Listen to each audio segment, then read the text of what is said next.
Hey, Mama. Welcome back to Fun Rich Mom. I am Mitch Blackford, and today we're diving into the how and why we decided to go the homeschool route with our kids. So, whether you're just curious about this whole homeschool hubbubaloo and how it works and all of the stuff that goes along with it, or maybe you're a homeschooler and you're like, what you got going on?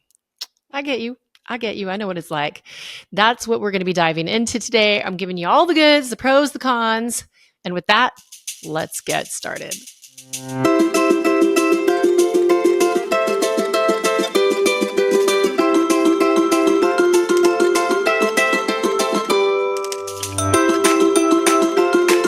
Whew, okay, so this is a big one.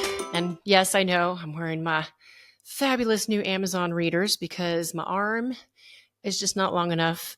And I've got some notes to follow on this one. So you get me with the readers today, which is how I do homeschool anyway, because I can't see the kids' books if I don't have them on. So with that, the first thing that I wanted to say before we really get into this is I understand that homeschooling is definitely a choice. It's not for everyone, or it's not a possibility for everyone. So when we get into this, this is not me saying homeschool is the best way. That's the only way to be. It's not that at all. This is just me sharing my experience for informational purposes for you to get, like I said, either ideas or just have your curiosity satisfied or to get a little more information on, oh, hey, so this is what it's actually like. So whether you homeschool, whether you have your kids in public school, whether they go to private school, whatever it is, that's the best option for you. Whatever your family has chosen, rock on. Okay. This is what we've done. And like I said, I'm going to share why. So first of all, I didn't even know what homeschooling was until I moved to Texas back in 2008. If you would have told me that back in the 80s, I would have been like, that's a weird compound word that I've never heard of. And like, why would people do that? There's this perfectly good public school that has teachers that have been educated and have programs, and there's kids, and it's just like you send them and it's one and done, right? Why are you going to go through so much extra effort? Well, like I said, when I moved to Texas, I started to meet a lot of people who homeschooled their kids. And it really just piqued my curiosity because what I noticed was, besides the fact that these kids weren't at school when they were supposed to be, is how well spoken they were when they were addressing a group of people, the maturity that they carried themselves with, and then also just the bonds between the parents and their kids. And I was really, really interested in all of this. Now, that isn't to say that there aren't the opposite things going on with homeschooling families as well, but this is on the majority of what I was seeing was what I was experiencing. So I got curious and I started asking questions. I sat down with people that I knew that were homeschooling. I asked the kids, what's it like? How do you like it? Do you wish you had gone to public school? Do you feel like you're missing out? What are the best parts? What are the worst parts? I talked to the moms. I got all of this information in. And that's what I started to use to kind of create the criteria for whether or not we did this. Now, that being said, when Andrew and I got married, his son Kanan came to live with us and was in high school. And at that time, we just kept him in public school because that had been his whole career. Really loved the school. They were great. Took him to school. He was in wrestling, had to get up a little bit earlier. Oh my gosh. If you have kids in sports, you know what that's like. And just the one thing that I remember, though, is at this time, I used to travel for work a lot, like internationally. And so I would get all of these airline miles. And if I was going to, say, Italy, then it just made sense. Hey, the company's paying for me to go to Italy. I have these points. That's only 2 flights we need to pay for. And I've got enough to cover it. Let's go to Italy. And it didn't matter what time of year it was. We're taking advantage of this. And so we got to bring him around to a lot of different places in the world. And I remember I would go into the office at school to turn in his paperwork because you have to, do the absences in advance. And one time we were taking him to Chile, which is where my mom is from. And we were going to meet family, travel up and down the country, be immersed in Spanish, which, by the way, was a class that he was taking, meet and learn about a different culture, all of this beneficial stuff. And I turned it in, and the school secretary, she looked at me and she said, we only allow 5 days of absences because we were going to be gone, like I said, for 2 weeks. And I looked at her and I said, well, I'm not sending him back. And and I'm not coming back early. So we'll just have to figure this out. And I understand from the school's perspective the reasons why they only allow certain absences and all of the stuff that can come with it. So it wasn't being disrespectful. It was just that this is an opportunity that I wasn't going to pass up. And especially who knows in his adult life if he'll have the opportunity to take these trips again.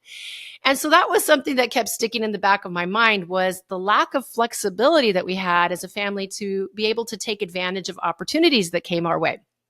So fast forward to when we had Zaya and Eja, and all of a sudden I started to really, well, let me put it this way.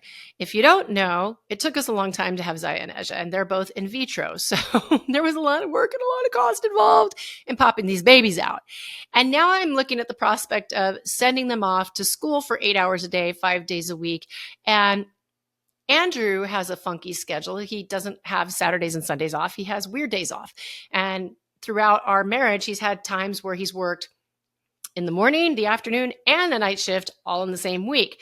So now we take all of this time that he's all over the place, and then we put our girls in school, and it's kind of like, when do we ever get to see our kids and really experience this family life that we intentionally wanted to create?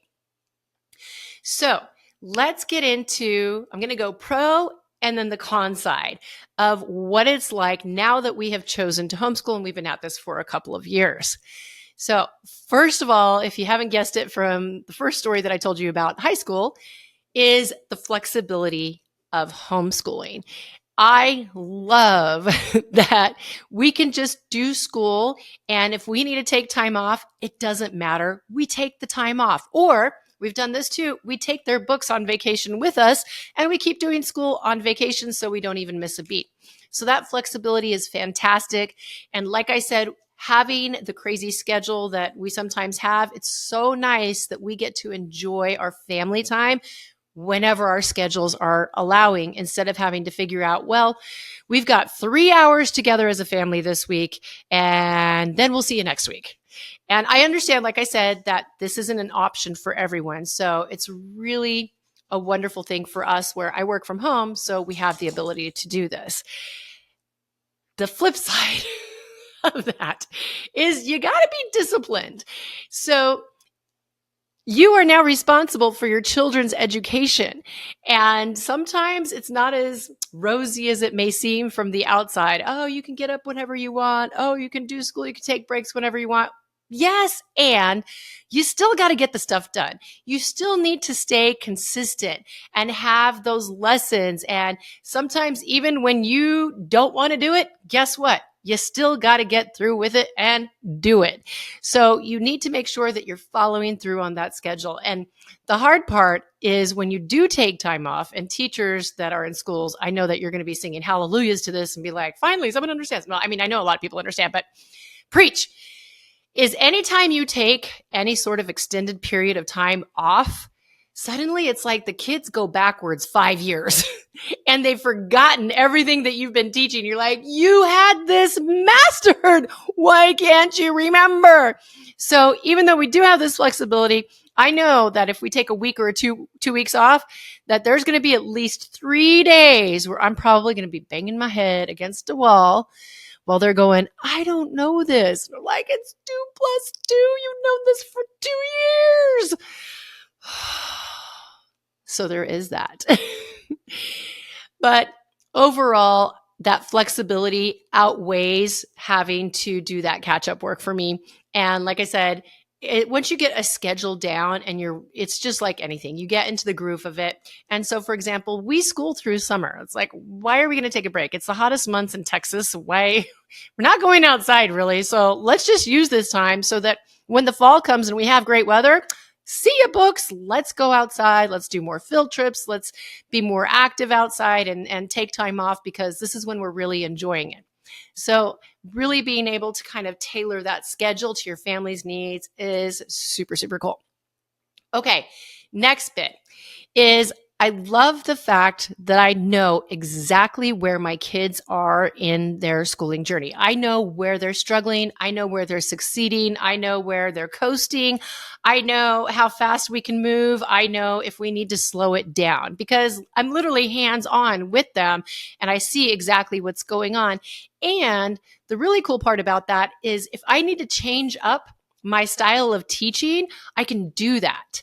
And that's not necessarily something that they might be able to get in a public school because the teacher there is teaching 20 plus kids and she or he has to teach for the masses and they've got to keep a schedule going. So slowing down for someone who may not be getting it gets to be a little bit harder. But then there's the guilt of going fast for all the other kids and leaving the other kid that maybe just needed an extra week and then they would fly, but now they just fall further and further behind.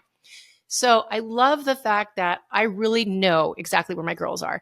And we've had times when we've been on the struggle bus. And what's cool is I call up my sister-in-law, who is a teacher. She's been a teacher for many, many years. She's also specialized in early childhood development and behavioral stuff with kids. She is absolutely amazing. She's my gold resource. And so I know that if I come up to a place where I just literally am like, okay, we're struggling right here, she's got all of these different methods that she can, hey, try this, try this, try this. And so now, like I said, I have the flexibility with my kids to say, okay, well, this isn't working. Maybe we need to try singing instead. Or now I know that I have a wiggly child. And I know that you're going to be like, yeah, those homeschool kids, they just read all over the place. I don't know what you were talking about, maturity. I ain't never seen a homeschool kid that knows how to act in public. And that happens at times too, because we do have a little more freedom at home to be wiggly because we're not distracting a whole classroom full of children. And what's nice is I understand, like one of my girls, that's how she learns. She's auditory and she's kinetic. So if she's not looking, which as a teacher would probably drive me nuts, and sometimes I have to, when I'm teaching her, remember, just because she's not looking doesn't mean she's not soaking it in, because it's always like, well, look at the text, look at me, listen to me. And she's wiggling about, kind of doing this thing. And okay, are you even listening? And I'll ask her a question. And she's like, boom, boom, boom, boom, boom. I'm like, oh, well, I guess you were listening and this is how you learn. So I can start to adapt my teaching modality to the best way for her to learn. And at the same time, we can also be working on the skills she needs to be able to manage her body, to be able to, create that focus, which is going to be a skill that she's going to need in life. It's not that I'm just going to let her say, oh, you can do whatever you want, wherever you want. When you are in business, it'll be fine. No, it won't. People will get distracted and it's hard. So we're teaching her that skill as well. And we can do it at our pace. And like I said, there are times when my girls are super ahead. In fact, when I started Zaya, my oldest in school, Ezra's only 15 months younger. So of course, where is she? Right next to us, because anything Sissy's doing, she wants to do it too. And before you knew it, I'd be asking questions to Zaya. Okay, what is this? And Ezra would out, it's the answer this. And she'd be answering faster than Zaya because she wanted to be right there too. So I looked at her one day and I said, baby, do you want to start school? And she's like, yes. So I went ahead and I ordered the books. And she was, I think, between 3.5 and 4. I can't remember exactly what age we started her at, but it was right around there. And it's so cool because her birthday isn't until mid-November. So if we had waited for the traditional public school system, she'd basically be a 6-year-old in kindergarten. And at this point, she's 5.5 and she's already in second grade.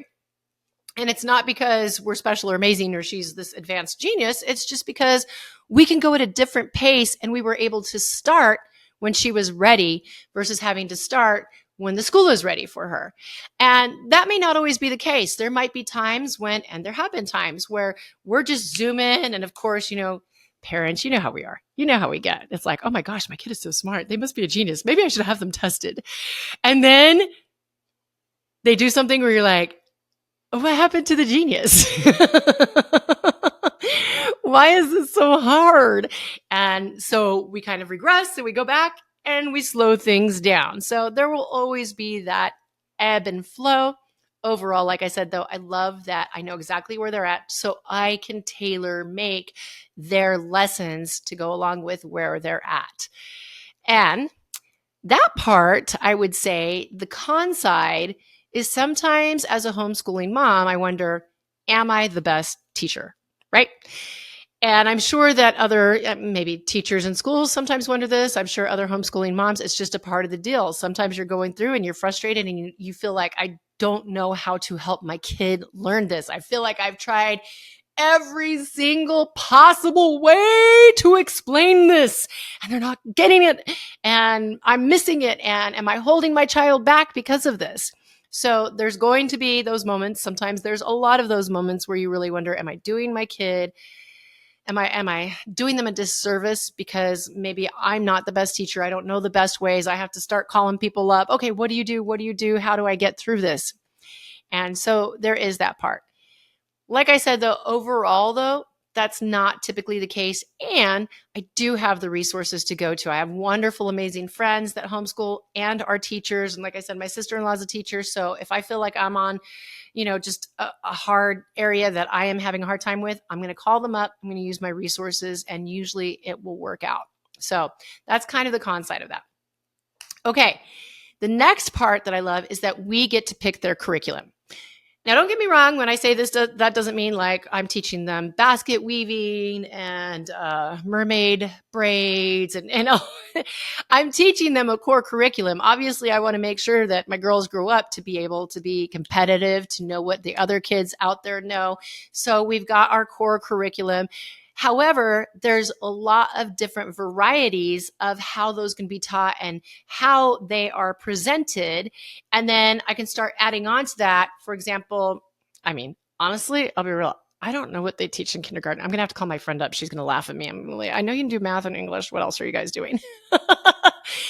Because we've got the math, we've got the English, we do some science, we've done some geography, we do Spanish, and then this is the big thing too with homeschooling is you just kind of go down a rabbit hole. And if they ask a question, well, let's dive into that. Why not? We can stop. We don't have to be stuck where we are right here because we have a schedule we have to maintain. Let's just dive into this. We've got a little more interest. Why not go with where the interest is at the moment? And we can pivot back. Now, we never leave our core subjects because we want to make sure that there's consistency in that.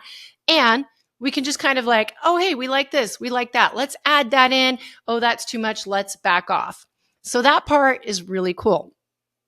On the other hand, the con side is, like I said, I don't even know what they're learning in kindergarten at public schools. Sometimes I'm wondering, kindergarten, first grade, second grade, I'm like, am I getting them all of the information that they need? Am I keeping them on track?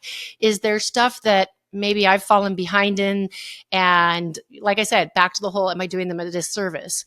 So it's really more comes down to, on this one, is just understanding your kids, where they're at.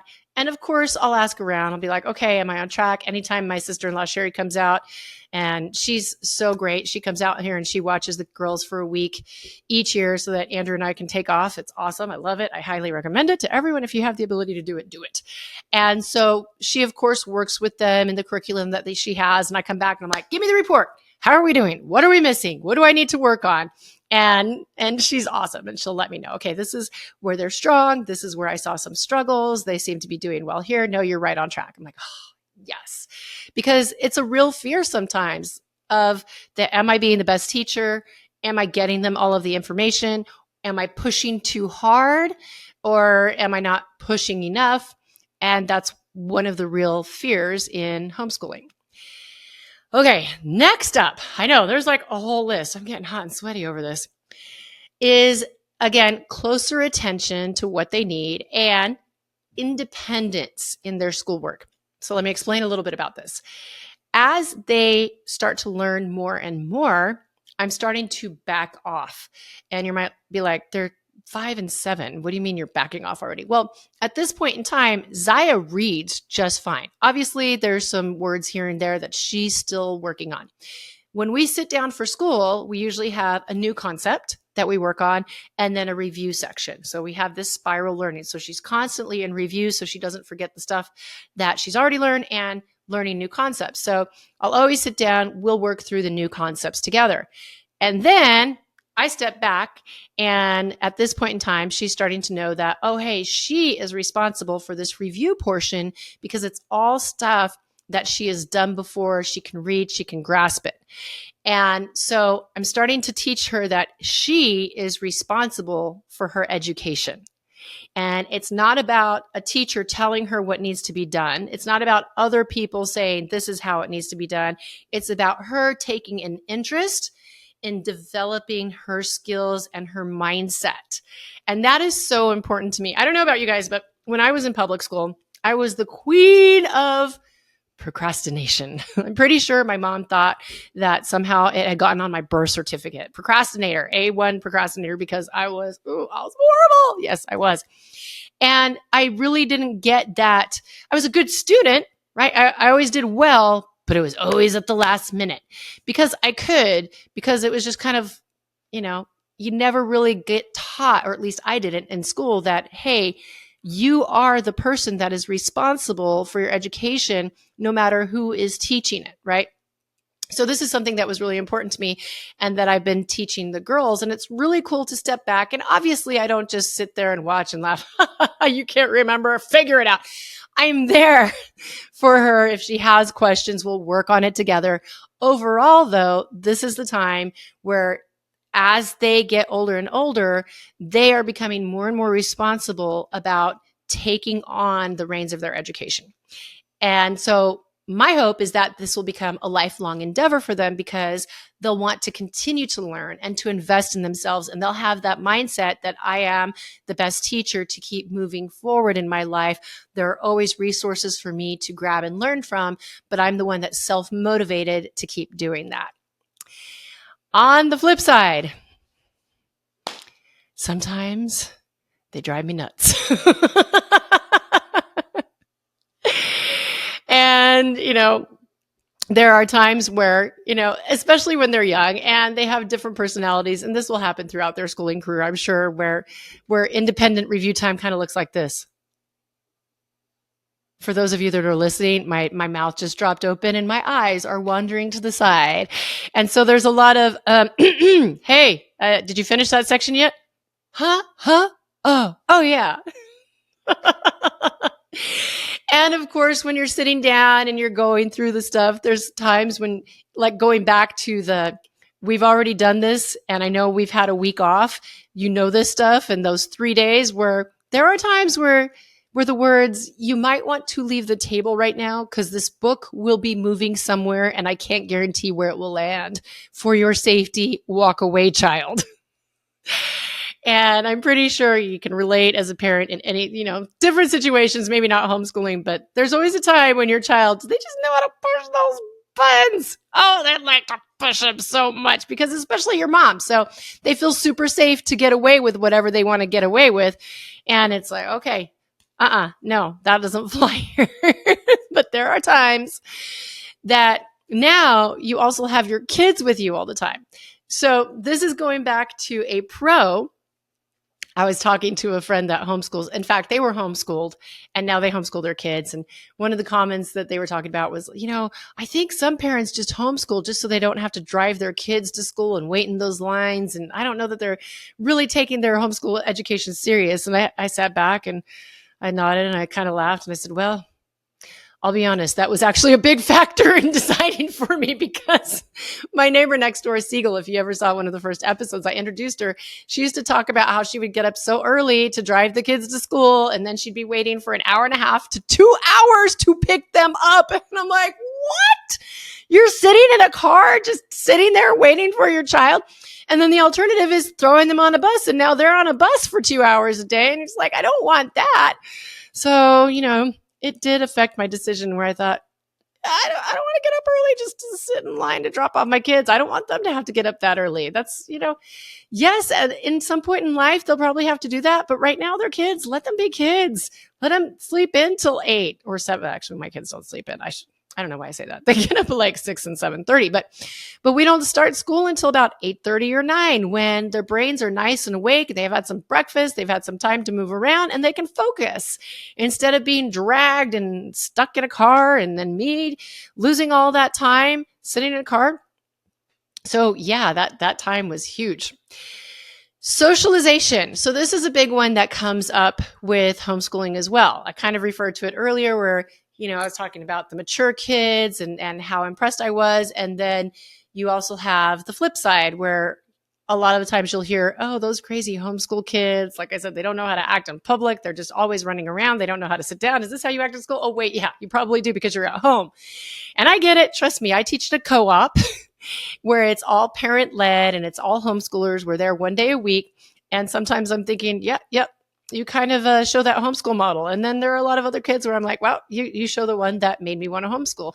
And you get everything in between. Why? Because we have people on every part of the spectrum. That's the same thing in public schools, right? You have a wide variety of kids and your teachers are dealing with each and every single personality type, every family value, all the parenting styles, and they all show up in their desk and in their classrooms. So socialization, though, is an important thing to consider if you're going to be homeschooling. So when we kind of started with the idea of homeschooling, we were right at the beginning of COVID. So I know a lot of parents had to bring their kids home because school shut down.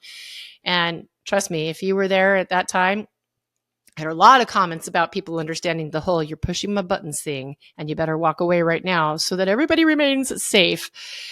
And their kids had already had a chance to adjust socially. So that's something that Andrew and I really pay attention to, is making sure that since we're home together all day, me and the girls, Andrew goes out to work, comes home, but literally, if we aren't intentional about it, it's just us.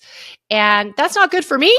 That's not good for them. We want to make sure that they know how to have friends, that they know how to network, that they know how to socialize, that they know how to problem solve, come up with solutions, to understand how to adjust in different circumstances and to comport their behavior. Sorry, my R's are getting really pronounced, but to comport themselves in different scenarios for what the situation calls for. And so we make sure that we have them in jujitsu. So it's a physical discipline. It's a mental discipline. It's also with other kids. They're in Awanas. They do the 1 day a week co-op. We go 12 weeks in the fall. We go 12 weeks in the spring. So they get 3 different classes there 1 day a week. It's really cool. It kind of gives them a little bit of that sense of a school experience. And at the same time, they're still with other homeschool kids and it's all moms. And the thing that I love about that, and that I've seen through this co-op in particular, is the idea that with socialization, we have high school students and we have toddlers and babies and everything in between. And it doesn't matter what age they are, all of the kids will just play together. No kid is too old and too cool to hang out with one of the little kids. And, obviously they tend to have their friends that are closer to their age, but they're just so open to just accepting the group and saying, hey, yeah, you want to join in? Come in. It's not like, no, leave us alone. Little brother, go away. Maybe there's a little bit of that, but overall, it's just a very accepting group. And I love that. So again, we're just really conscious about making sure that they have a lot of opportunity to be out, that they make friends, that they get that social time, because it's important for kids to have their own friends and their own network. They get bored being with us all the time, just like sometimes we get a little nutty being around them. So as a homeschooling mom, it's really important to make sure they have their time. And I'll tell you, just for my experience, I got to have my time too, because if I don't, I go a little cuckoo and it ain't good. Nobody likes it when I've gone cuckoo. So I really make sure to get my friend time in and my alone time in too, because that way we can continue to move forward and no one's at their wits' end. So that's a really big thing to pay attention to if you're looking at homeschooling. Comparitis. Oh, okay. So I've kind of touched on this a few times. There are always going to be moments when you're comparing yourself to, okay, how are my kids holding up compared to my friends whose kids are in public school? Or you're talking to another homeschooling parent and they're telling you about all the things they're doing and you're like, oh, I didn't even think about that. Shoot, am I way behind? Did I just jip my kids? Maybe I should get that too. And there's so much stuff out there. It can be overwhelming. When I first started looking at all of the curriculum and what do I do? And there's this style, there's that, there's Charlotte Mason, there's unschooling, there's classic, there's this. I literally was like, I feel like I need to go to homeschool school to get an education in how to homeschool. There's just so much. So it's easy to get overwhelmed by that. It's easy to compare yourself to everyone else and feel like you're falling short. In the end, for us, we basically just looked at, okay, what are our core values? What is it that we want to accomplish? What works for our family, our schedule, and what do we think is going to be the best move forward for our family and our girls? And that's how we started moving forward. And of course, I'm always asking my friends, okay, what do you do? What have you had success in? And I've learned to kind of shut up the voice in my head like, oh, they're doing that. You're not. It's more now of a, hey, a quest for curiosity. I want to see what's working for you and see when I line it up with all of the things that we have made decisions about, does it fit into what we want to do? And maybe I just need to, I'd like to put it in at some point in time when it makes sense. Or maybe it doesn't fit in with all of the things that we've listed. And it's like, okay, that's cool. I get how that works for your family, but I don't feel like that's something that we need to incorporate. So it's really learning how to deal with that voice in your head and all of the options that are available. The coolest thing is if you're just starting out and your kids are just, young and haven't started school yet, the biggest thing that I read everywhere, even talking to teachers, to other homeschoolers, is when they're young, 4, 5, 6, read to them, play with them, get them excited so that learning becomes a lifelong pursuit for them. But they don't need to get into hardcore stuff right away. Now, sometimes they'll be ready for it. Like I said, with Asia, it was like we had her in math and English right away. And that's the only thing that the girls differ on as far as curriculum, because I did start in advanced, but after that, I just started doing everything together. So that's kind of cool as far as time goes. I spend about 2 to 2.5 hours, 4 to 5 days a week with the girls on their schooling. Now, in the summertime, like I said, I school through summertime, but I'll drop it down to probably 3 days a week so that if they do have friends and more activities, we've got the flexibility for that.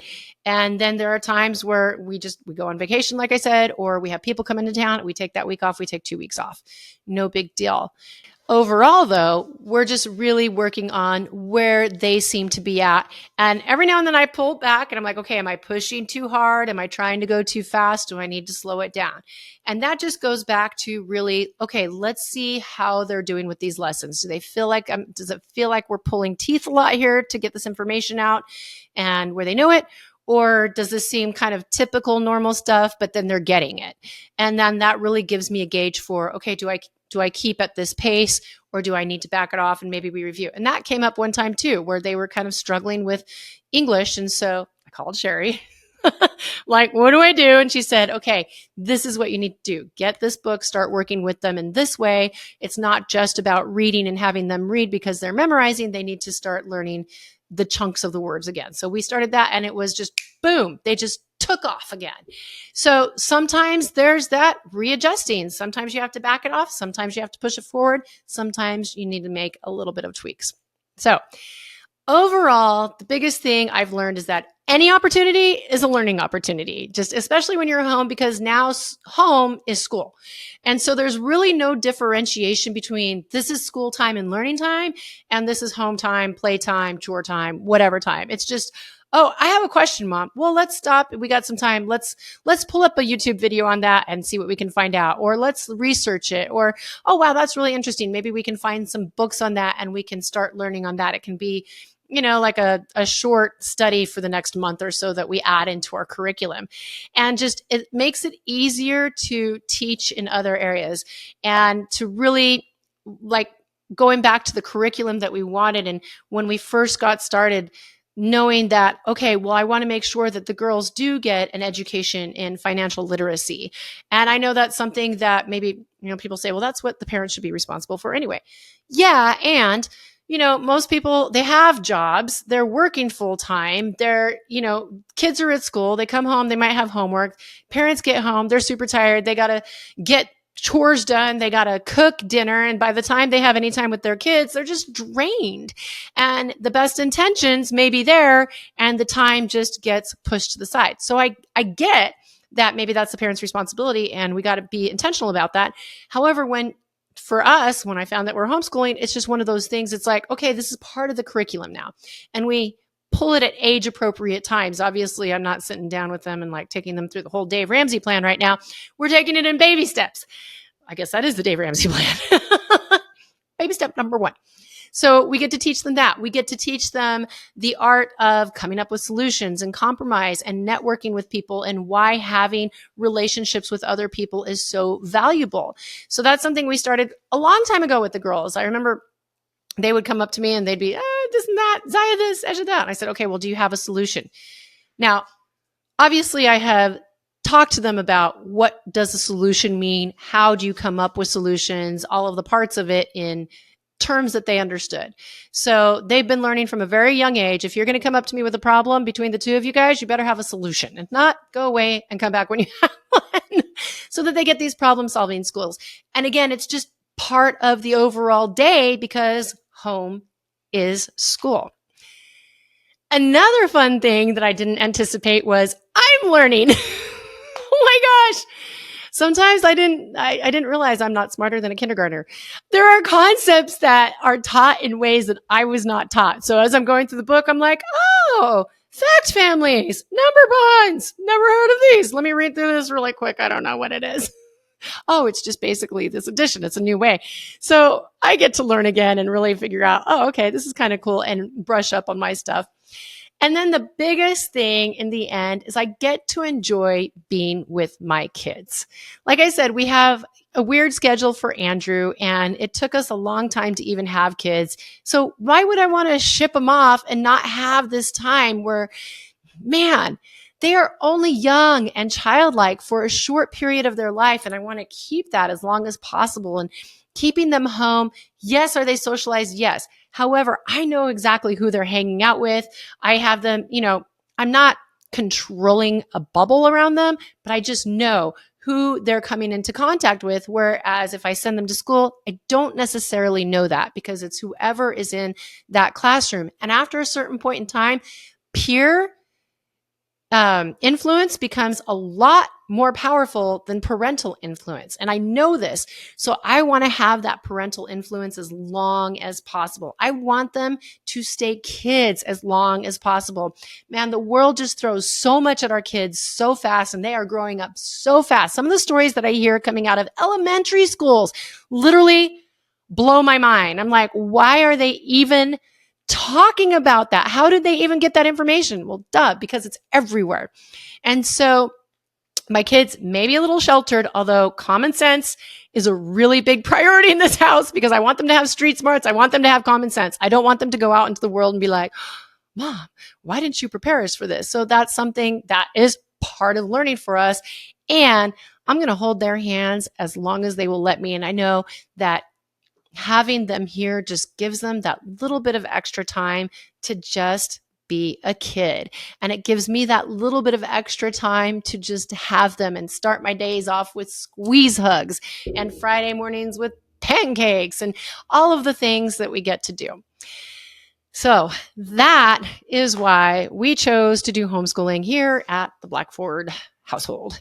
Hopefully that has given you a little bit of insight into what it's like, why you might be making these decisions, why people might choose to homeschool. There's, like I said, so many different ways that you can approach homeschooling.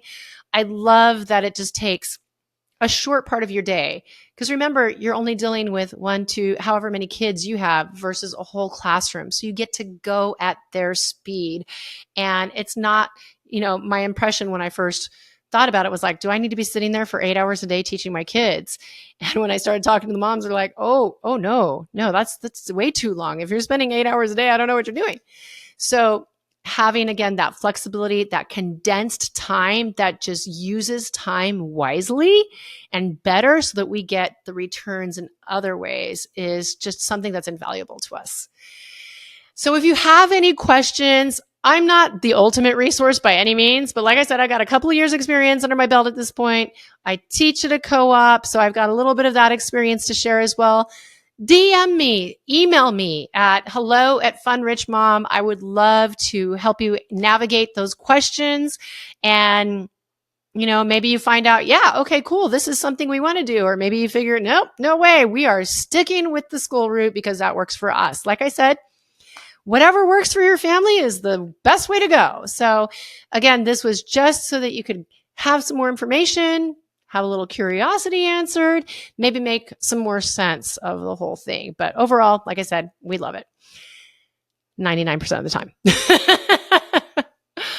All right. With that, I am going to leave you. Thank you so much for spending your time with me. Like I said, if you have any questions, drop a comment, send an email. If you know of anyone that has questions about homeschooling that you think this episode might be helpful, forward it to them. Let them hear from the horse's mouth so that they can get that information too. And if you liked this, subscribe. I would love that. And leave a review. That would be super awesome. And with that, I got a little joke for you. I don't think I've said this one before. What did the mommy tomato say to the baby tomato when they were out for a walk? Catch up. Okay, go make it fun, go make it rich, and I will talk to you next week. Bye-bye.